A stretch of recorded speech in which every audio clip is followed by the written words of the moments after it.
आज सत्ता के मेन्यू में कई दिलचस्प खबरें हैं, लेकिन सबसे पहले हम उस कलेश की बात करेंगे जो धर्म के साथ जाति पर शुरू हुआ है। इसमें बहुत चिंगारियां हैं और कई गंभीर सवाल हैं। हमने न्यूज मित्रों के लिए आज 2 कुंजी तैयार की है। पहली कुंजी उस QR कोड वाले एजेंडे पर आधारित है जो वक्फ संशोधन बिल पर चलाया जा रहा है। इस पर देश में मुसलमानों का सबसे बड़ा सर्वे शुरू हो गया है, लेकिन इसमें कुछ पेच भी हैं। जबकि दूसरी कुंजी उस जाति वाले क्लेश पर है जो यूपी में एनकाउंटर के बाद सरकारी नियुक्तियों पर शुरू हुआ है। सबसे पहले खबर एक ऐसे QR कोड की जिसकी बहुत चर्चा हो रही है। ये QR कोड वक्फ बिल से जुड़ा हुआ है। इसके जरिए देश के मुसलमानों से राय ली जा रही है कि वक्फ संशोधन बिल लाया जाना चाहिए या नहीं। इस सर्वे की शुरुआत all India Muslim personal law board की ओर से की गई है, लेकिन इसमें खेल कहां पर है, इस पर हम आपको बाकायदा एक डेमो भी करके दिखाएंगे। पर पहले ये पूरी खबर समझ लेते हैं। दरअसल all India Muslim personal law board ने वक्फ बिल पर मुसलमानों की राय के लिए एक QR कोड जारी किया है। लोगों से अपील की जा रही है कि वो इस QR कोड को स्कैन करने के बाद वक्फ बिल पर खुलकर अपनी राय दें। लेकिन दिलचस्प बात यह है कि जब इस QR कोड को स्कैन किया जाता है तो इसमें पहले all India Muslim personal law board का विचार लिखा हुआ आता है जो वक्फ बिल के विरोध को लेकर है, और इसे पहले से ही राय वाले ईमेल में फीड किया गया है। इसके बाद लोगों को राय देने का विकल्प भी दिया गया है। इसमें पेच ये है कि जब कोई भी आम व्यक्ति राय देने के लिए इसे आगे भेजेगा तो ईमेल आईडी तो उसकी जाएगी, लेकिन राय all India Muslim personal law board की जाएगी जो वक्फ बिल के विरोध में है।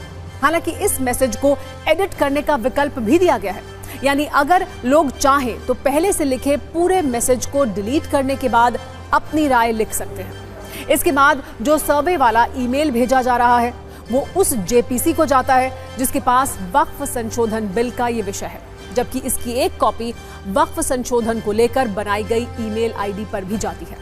अब इस ईमेल में all India Muslim personal law board का क्या मैसेज है और QR कोड वाला एजेंडा क्या है, हम आपको पहले इस पर एक डेमो दिखाते हैं। इस तरह का all India Muslim personal law board की तरफ से एक QR कोड दिया गया है। अब इस QR कोड पे अगर आप जाते हैं तो क्या नजर आता है? JPC की पहली बैठक 22 अगस्त को हुई थी, जिसकी शुरुआत विपक्ष और सत्ताधारी दल के कुछ सांसदों की तीखी बहस के साथ हुई थी। बहस का विषय ये था कि असल में वक्फ बोर्ड पर कानून की जरूरत है या नहीं। इस मीटिंग में यह भी तय हुआ था कि इस विषय पर मुस्लिम पक्षों और लोगों की राय लिया जाना जरूरी है। इसके बाद दूसरी बैठक 30 अगस्त को हुई। 8 घंटे तक चली इस बैठक में कई मुस्लिम पक्षों के विचार सुने गए और उनकी ओर से यह कहा गया कि वक्फ बिल का विषय धार्मिक आस्था और व्यवहार का मामला है। फिर तीसरी मीटिंग 5 सितंबर को हुई, जिसमें उन विभागों और मंत्रालयों ने अपना पक्ष रखा जिनका वक्फ के साथ जमीन का विवाद है। इस मीटिंग में रेलवे बोर्ड की ओर से यह बताया गया कि 7 बड़ी संपत्तियां हैं जिन पर वक्फ बोर्ड से विवाद चल रहा है। सड़क परिवहन मंत्रालय ने यह जानकारी दी कि 8 संपत्तियों पर वक्फ के साथ जमीन विवाद है, जबकि शहरी विकास मंत्रालय की ओर से यह बताया गया कि दिल्ली में DDA और वक्फ में 138 संपत्ति पर विवाद है। इसीलिए बीजेपी के कई नेता ये कह रहे हैं कि वक्फ की दादागिरी बंद होनी चाहिए, जबकि विपक्ष इसके विरोध में है।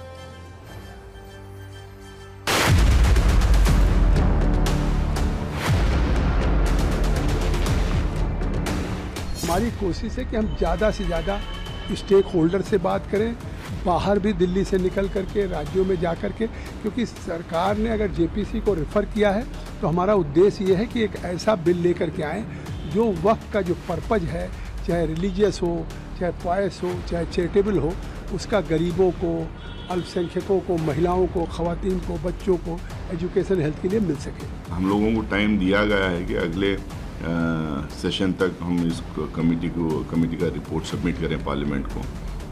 अब देखते हैं कि कितना हो पाएगा या नहीं, क्योंकि लाखों की तादाद में लोग मेमोरेंडम्स दिए हैं। उन सारे मेमोरेंडम्स को एग्जामिन करना, उसका ऊपर नोट बनाना, फिर उसके ऊपर डिस्कशन करना, डिस्कशन करने के बाद में फिर रिपोर्ट बनेगा।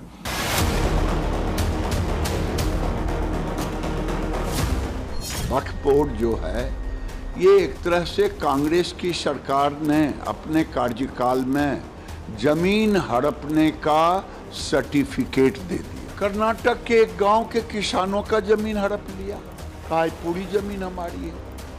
तो ये वक्फ बोर्ड की दादागिरी खत्म हो।